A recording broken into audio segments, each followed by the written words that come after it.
Hey everybody. So I wanted to post a little update after my video yesterday. So I'm out here looking for the lamb. We're still one short. And the best sort of theory I have right now is that at some point one of them went through the electric fence. So if you've seen pictures or videos of our sheep paddock, it's 4-strand like wire electric fence. So I mean, a lamb can pass through the wires. The whole thing is that we keep it really hot, like high output energizer on it, so that they don't want to go anywhere near it. But if something scared the lamb or it got pushed, they will go through.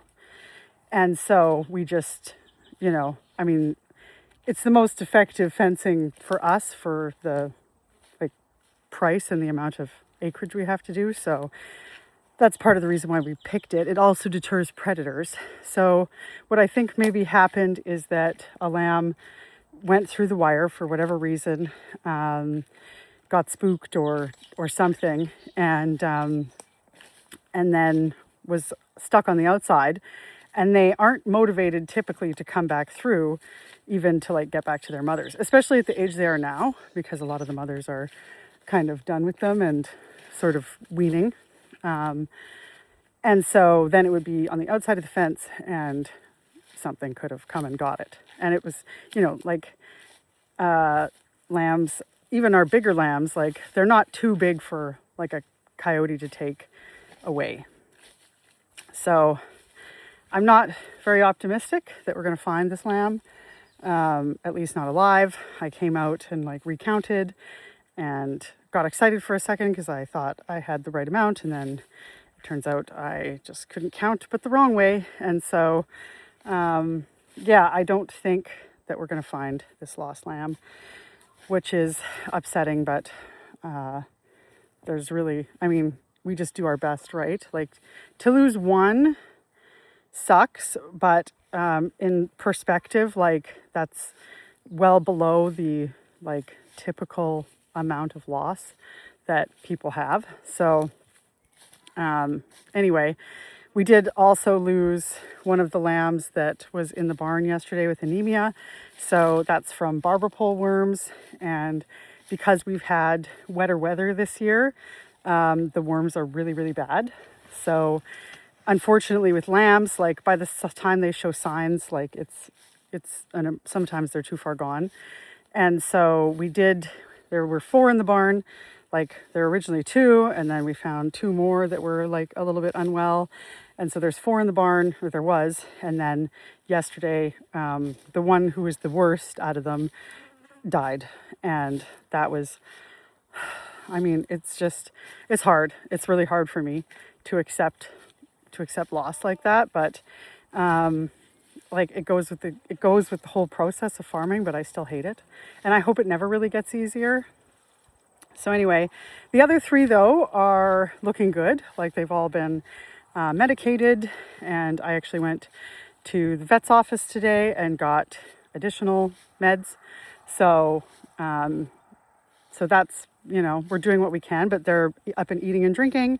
So that's a really good sign. Like, they seem a little bit more lively than they were yesterday. And they have full bellies, so that's really great, because when they stop eating and just become like really lethargic, that's when they go downhill. So I was supplementing them all with like milk replacer, and I even like mixed a little molasses in with it to just give them some extra calories. So, because at that point, it's like, just do whatever you can to keep these things alive until their body can like start recovering, like until the drugs have a chance to kill off the worms. So I think they're all going to make a full recovery. We are going to be deworming all of the lambs. I was going to do it just based on who kind of needed it, but I was talking to my sheep mentor, and she said just do them all, and also keep an eye on the moms, because if it's bad in the lambs, then the moms also have worms. Now, adults are a lot more tolerant of worms because they have more blood.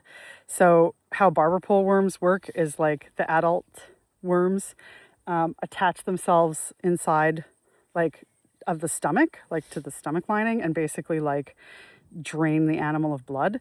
So adults have a lot more blood in them than a lamb, the adult ewes. So they don't typically show signs, and usually you have a lot more wiggle room with ewes. Like when they start looking a little bit poorly, and their the inside of their eyelid gets pale, like you have time. Like, I mean, you need to medicate them right away, but they're not going to like die in the next 6 hours. So we're going to keep an eye on the girls. All of them are looking like really good right now. Usually they start showing signs of like weight loss before, like that's usually the first thing you're looking for. But everybody actually looks super duper good right now. So there's that. But we'll just keep a really close eye on everybody. So we are going to be catching all of the babies and deworming them all. And so at that point, I'll have a chance to check all of the ear tags and see which lamb we're actually missing, because I have a spreadsheet, so I know for sure that we're missing one. I just don't know which one. Like I can identify some of the lambs, but we have 44 lambs. Well, 43, maybe 42 now. So like it's hard to keep track, and a lot of them look the same, so it's very difficult to know them as individuals. Like I know my adult sheep as individuals, but a lot of the lambs, it's like, I'm not sure who you are with that many. So it's hard to like look out at the flock and be like, oh, for sure, this particular lamb is missing. So that is the struggle of having so many. But anyway, that's the update. I wish it was better news. I wish I'd found the lamb and it was alive and healthy and had just gotten separated or something, but unfortunately that wasn't the case.